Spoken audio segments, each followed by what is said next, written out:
Hello, everyone. Welcome to 3Q, New Mexico's Business and Nonprofit Podcast. My name is Pam Myers, your host, and my wonderful co host is the always fabulous Erica Yoakum. We are here today with Eileen and Vicki from Prospera Partners, located and serving businesses in New Mexico. Welcome. Thanks for joining us, Vicki and Eileen. Thanks for Thanks having so us. much for having us. Yeah, it's good to see you, Pam, and it's good to see you, Erica. Yeah. Thank you. Yeah. So, Yeah. help educate our listeners about Prospera Partners. What is it that you do? Sure. Yeah. In a nutshell, we're a small social good consulting firm, and we do consulting and facilitation with nonprofits, social enterprise businesses, small businesses, and government entities. And we focus on community centered strategic planning and community engagement process and evaluation. And we do facilitation of communities of practice and nonprofit workshops. Okay. So, can you break that down? Say as There's a lot yeah, of big words. yeah, What do y'all do? yeah. Yeah. Break that down in terms of, say, like the Albuquerque Community Foundation approaches you and they want some direction on handling a project, then I'm sure you ask first, okay, what is the project, right? That'd be the first Yeah. question. I'm gonna let Eileen answer that. She's really focusing on our New Mexico nonprofit service right now. So I'll let Eileen talk about that. Thanks.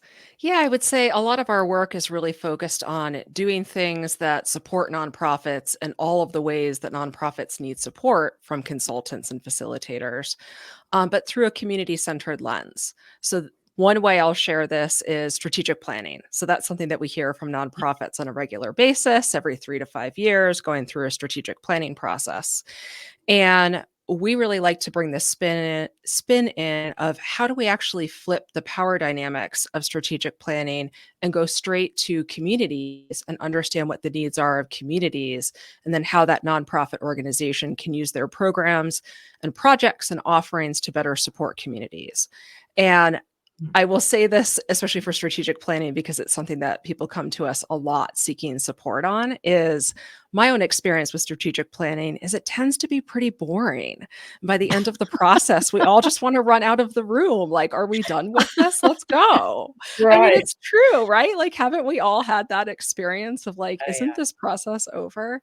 And Right. doing community-centered strategic planning is just, it's a whole other feel. It's a little bit slower than traditional strategic planning, but it's amazing to sit in conversations with Mm. communities and really get to the heart of what do you really need and how can we support you and how can we do better?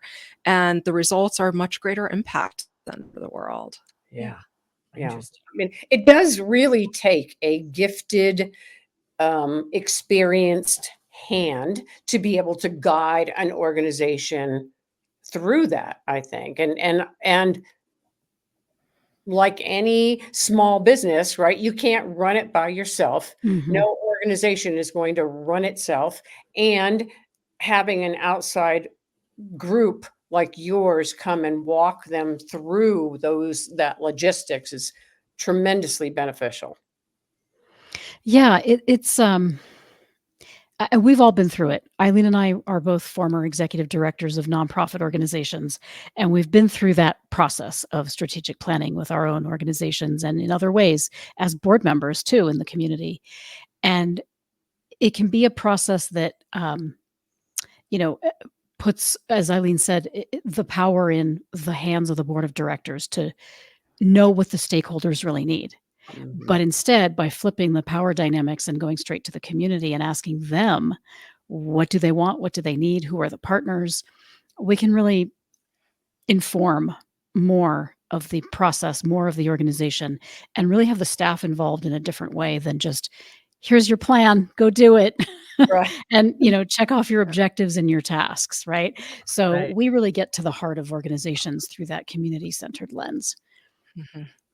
And Wow. really tap into the things that are exciting for all of us, like being creative and not just getting Mhm. stuck in the ways that things have always been done. Yeah. Right. Yeah. Yeah. Right. So do you guys have an example of somebody that you've worked with that you could share with us? Like I want to hear in a little more concrete because my brain is like still like a little foggy on what it is.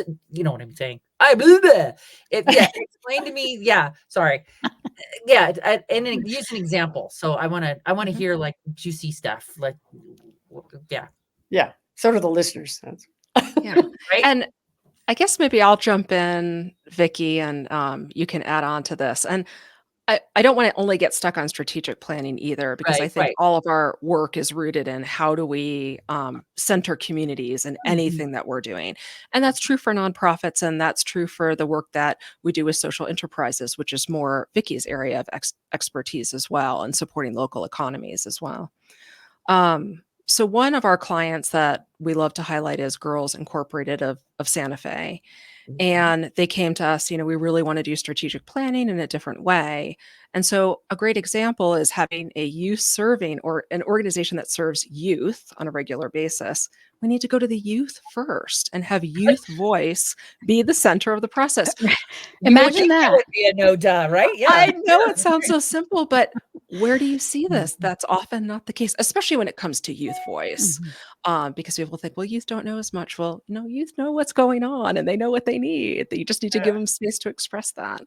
And so we hosted a series of activities that we worked with the Girls Incorporated staff, and they worked directly with the girls and the youth to better understand their needs, their dreams, their visions of what could be possible. And then we brought adults into the conversation and really had the adults reflect on what the youth was saying to start pulling themes out, and then moved out wider to the staff and the board through the process. Vicki, That's what would you brilliant. like to add to I that? Yeah. Yeah, I wanna add, I just really loved that whole conversation we had where the grown-ups in the room really had time to reflect on what the youth had given back to us as feedback. So it was in the form of, they had written their thoughts down on what are called little thought bubbles, like that you can post up on the wall, right? Mhm. Or Post-it notes or whatever, and they did it as a project, and so the youth voice was in the room, but they weren't there bodily, right? We had that information from them. And the thoughts that came up with the grown-ups in the room who said, "Oh my gosh, to have it literally in their handwriting, for me to look at that and take it in and reflect on it is so powerful and so Mhm. engaging." Mm. And okay, now how do we deal with this information that we just got here, and how do we reflect on it? And, some great questions came up out of it. Some great ideas came forth from it. And I think it changed some of those adults in that space to say, you know what? The youth actually do know what's going on, and maybe we should respect that a little bit more. So Mm. we didn't intend for that to be the purpose of that conversation, but that was kind of a byproduct of it, which I think was really lovely and Mhm. very informative of what a community engaged process can really look like. Mhm. That's Yeah. amazing. Yeah, I'm sure there was quite a bit of, oh, so they do Yeah. think about that. Yeah. Right. Oh, They Oh, I are didn't know aware. that or I Right. didn't even oh, I know did. that this was important to them. Yeah. Right. Right. And we're all stuck in our own generational thinking too, right? Of like how Yeah. I grew up as a kid, what I did as a kid, how I was educated or whatever, or lack of resources that I had as a kid. We're Yeah. stuck in our own little tape loop of what we know about being a kid. And for them to hear that directly in the moment from today, right now, what's happening, it was a big deal for sure. Yeah. Wow. That must have been really empowering for the organization, I would It think. was, yeah, and it was a year-long process, and, what came out of it for them, was some recommendations for some internal work that they wanted to engage in, and some external work as well, and kind of preparing for the future and preparing for, um, possible expansion of their programs and into serving other communities, and, um, thinking about how to continue to engage the youth voice in that uh, forward-thinking program process. Yeah. Wow. That's cool. Yeah. That is cool. So flip to the other side of that, and Sure. how do you what about businesses? Yeah. How So my background is actually coming from. I was, as I said, I was an executive director, but I ran a nonprofit organization that was focused on locally owned independent businesses and local economic development here in Santa Fe. It was called the Santa Fe Independent Business Alliance. And from that came really learning about social enterprise, social good businesses, ones that really cared about paying the living wage, cared about where they were sourcing from, cared about how they treated their employees, how they interacted with community, how they gave back to community, and really engaging with them in a way to say, how can you be a better business in the community? How do you serve better? How do you treat your employees better? So we ran what is called then a buy local campaign to really educate consumers about really buying from local products, from local manufacturers, from locally owned businesses, and what that multiplier effect is in the community. Fast forward 2012, I started my own consulting company called Prospera Partners, and for me, it was about serving the businesses themselves. I really wanted to work with them in doing the social good work. Didn't want to really run a nonprofit anymore because that's a whole other ball game. I wanted to do the work of doing social good consulting with these businesses. So strategic planning for the business of how do you incorporate what's a triple bottom line, which is how do you really impact people in your business, the planet in your business, and have an income and a profit or prosperity. I like to call it prosperity. So a triple bottom line being people, planet, prosperity, and thinking through all those different ways and strategies to do that. So marketing strategies, press, PR, all that kind of thing. And who's your target for all of those things? Right. And how do you be a better business and connecting them to the resources? And we also serving social enterprises and business owners in communities of practice and having them come together to talk about shared best practices of how they're doing business and how they're doing good business. And I've worked with farmers and restaurant owners and chefs in the local food system and bringing them together to talk about how they grow the economy for local food and agriculture in northern New Mexico. We worked in Nogales, Arizona, Newark, New Jersey, with a food systems enterprise project there. Detroit as well with another food enterprise project for economic development. So we've done a lot of that work in that space, in the food systems work and in other social enterprises as well, just serving their own communities in whatever ways they can. Wow. And so you're not just limited to New Mexico. You can support clients all over the country then. Yeah, we've worked all over the country and Puerto Rico, actually. Oh, wow. Last summer I had a great chance and trip to work in San Juan, Puerto Rico. So it was great. Agricultural program there for economic development. Wow. Have you seen, pandemic wise and past, or is there are more people paying attention to these things now than they were, or are you seeing more or less Yeah. awareness? Yeah, it's a great question. And I want to say yes. And I think that it was happening, but the consciousness was raised because we became so locally focused during the pandemic of, oh my gosh, I have to support my neighbors who are business owners. I have to support my local store, which is right down the road. It's close. I know that they're safe. I know that they have all of the right safety precautions in place to support, the health of my community. And therefore we did think about those things. It was interesting to me that the pandemic made us so much more socially conscious. Well, some of us, but not all of us, but some of us, much more socially conscious without ever putting a label on it and saying, I want to support my community. We saw folks who were ready to help feed their community, make sure that people had what they needed in those moments. We saw a lot more of the mutual aid kind of organizations that really rose to the surface to help people and sprout up to figure out how do we get together and pull our resources and do what we need to do for real social impact and making sure that people are taken care of. And so that to me was just the real upside from the pandemic that has continued in some ways. And I think people got very real about, oh, I can keep doing this work. I can Right. actually make this a part of my business. That's something that we've seen time and time again is people implementing something by, forced to implement something and then Mhm. realizing, oh, gee, we can keep doing this. It can be part of our future plan. It's something as simple as, to-go boxes at Yeah. restaurants that, they'd never done that before, never had prepped meals where you could walk in, pick it up Yep. and leave, and realizing, wow, that's a really good thing to have, and incorporating it into the business plan going forward. Yeah, it's interesting. I just this morning in my inbox had an article about restaurants that are really shifting because of the pandemic, and some of them staying with the counter service, but still offering fine dining.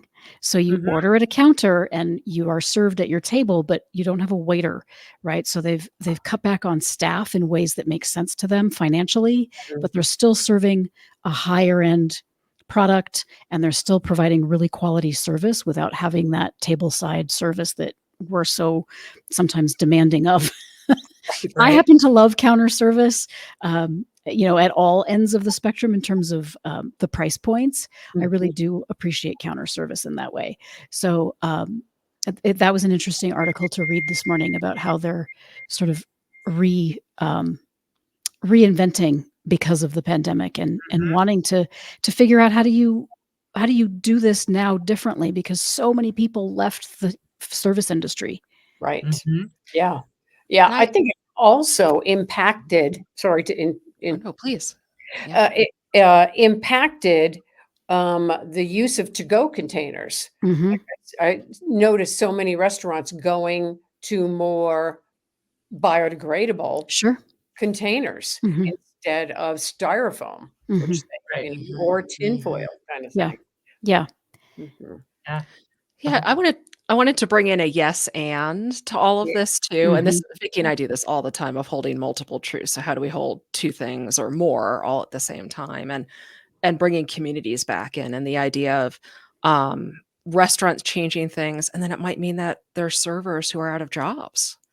And Yeah. the systems that are at Mhm. play also in our world that when I think about communities, especially communities in New Mexico, there are a lot of people who are really suffering in this moment right now because of the failure of systems. So I think yes to more awareness, yes to some amazing changes that are going on, and we need more Mhm. and more policies and more support from government that really gets to helping people in communities that have been more impacted by the last 4 Right. years than others. Mhm. Yeah. Yeah, I remember some conversations that we had, as a team about some of those issues. I who knows what year it was that we had this, but it was definitely during the pandemic, We all lost a around couple We years don't there. know You're what good. year was Yeah. what. Yeah.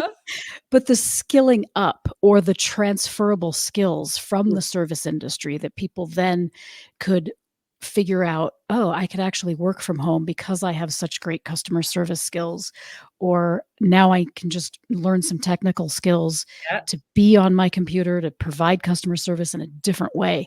And so I think that that's another shift in our whole system. Mm. People went from the gig economy to the working at home economy and working from home, the remote economy. Mhm. People were out there gigging like crazy, right? Driving for all the different delivery services, doing Mhm. all sorts of different things. And that really kind of collapsed in some ways too. Right. Right. And we went through so many changes, and in the end, it kind of leveled out because the Mhm. unemployment rate is pretty healthy right now. And so I think, it's interesting it's interesting to watch the progress of how things happen. And it Mhm. was fascinating talking to businesses all during that time period to see how they all Yeah. individually had to pivot, for lack of a better word, um, Mhm. to be able to continue to do their business. Like, um, what we had one business that was a yoga, and they went Mhm. to online classes. Mhm. Mhm. Mhm. Yeah. And then And Yeah, continue that's doing it. Even when you could go back in, they found a yeah. lot of people were just excited about, yeah. Yeah. I could do naked yoga in my living room if I wanted Right. to, and I could Yeah, observe I mean, yoga, right? I mean, Yeah. yes to naked yoga, and people also have accessibility issues That's right, right. yeah, that that they too, wouldn't have right, been able to attend a yoga class, and this right, provided probably them an opportunity to access yoga in a way that they hadn't ever been able to before. Like, how yep, amazing is that? Right. Yeah.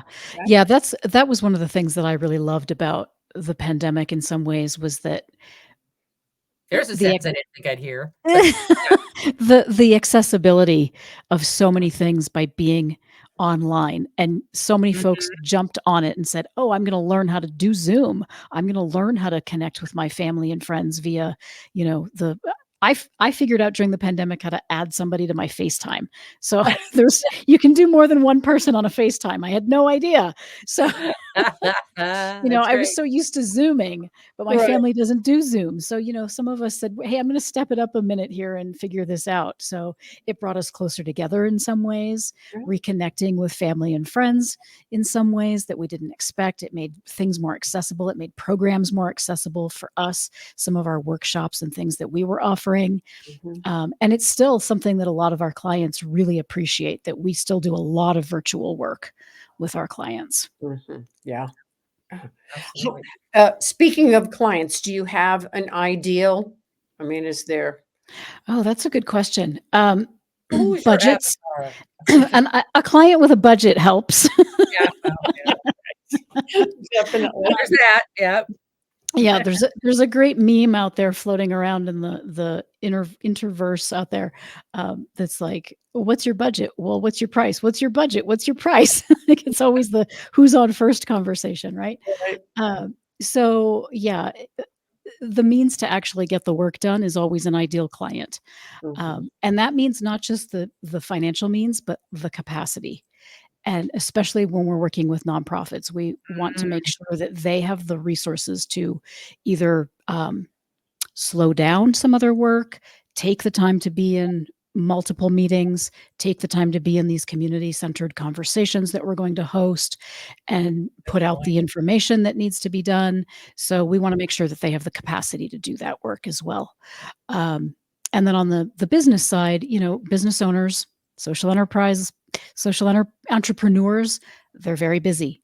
Mhm, They need the they need the support of being sort of scheduled. I definitely say, okay, I want to make sure that you have the time to be able to be in a consistent scheduled meeting time with me so that we can stay on top of things and I can provide you with your homework and you bring it back too. So it's Right. ideal capacity. Hmm. We actually have a blog post that talks about, how people come to us asking for an oil change. It's like this whole description around, like, how people have something that they're not quite sure that they think they need an oil change. So they come to us and they're like, "Hey, can you do an oil change for us?" And then we get in there and we're like, actually you might need a new transmission or something that's different than what you thought you needed." So anyway, we have a blog post about that. And really the gist of it is, I think, and some amount of clarity around what you really need, but an Mhm. openness that when we Hmm. get in, we're probably going to find something else. And we're not going to shy away from saying, here's where there might be a better investment. And we don't shy away from clients too of saying, you might not be ready yet. Mhm. Hmm. So here's some things that we think that would be a better investment for you to do first. And then let Right. us know when you're ready. Yeah. Right. gotta get rid of Bob. Bob's been here too long. It's time for Bob to retire, and then we can talk.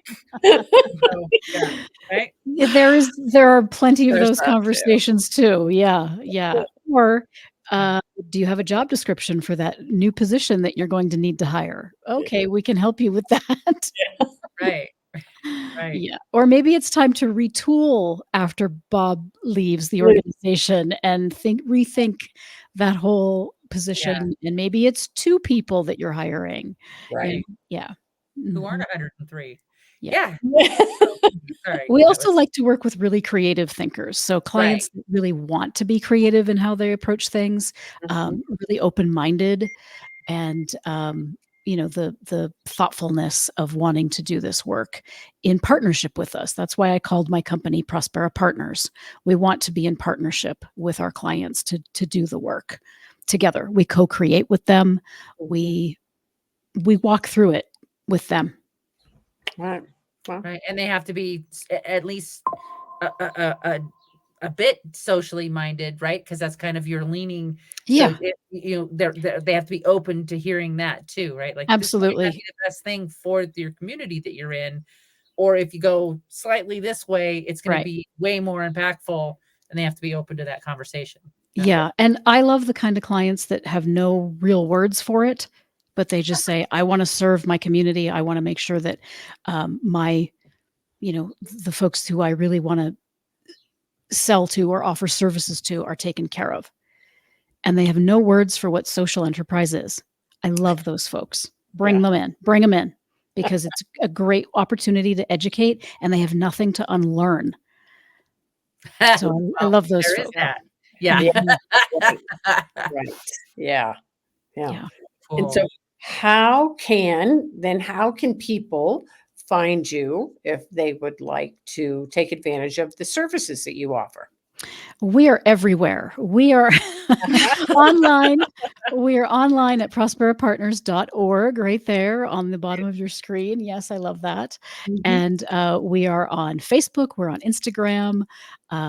We You could are find on us both LinkedIn. on LinkedIn. Yeah. LinkedIn. And we do have a podcast as well called Impact Out Loud. And you can find that wherever you listen to podcasts, including this one.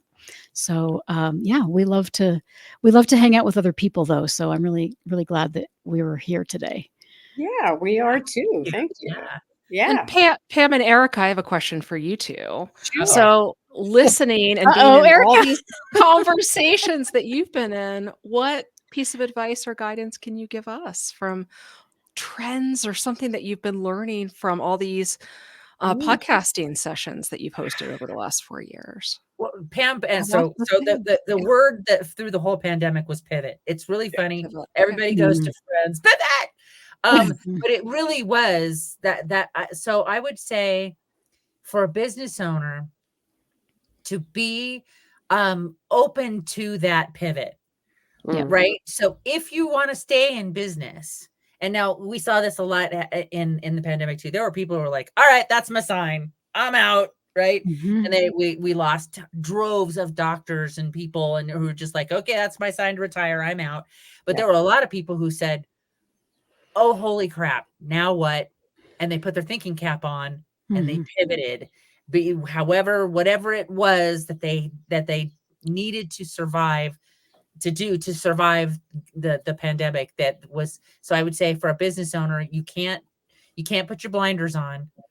You have to pay attention and you have to be willing to pivot if you want to keep your business alive. Yeah. And be open-minded and ask for help. Don't be afraid.